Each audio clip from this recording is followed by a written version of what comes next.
ఇది మీ పిల్లలతో సరిపెట్టుకుంటున్నారా? మీరు నేర్చుకొని మీ పిల్లలకి చెప్పడం అనుకుంటున్నారా? కాదు, ఇంకొక తరానికి కూడా దాన్ని చెప్పమన్నాడు. చూడండి 4వ అధ్యాయం 9వ వచనం.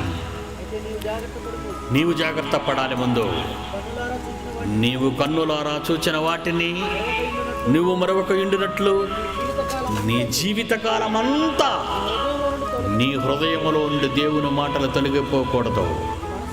నీ మనస్సును జాగ్రత్తగా కాపాడుకో.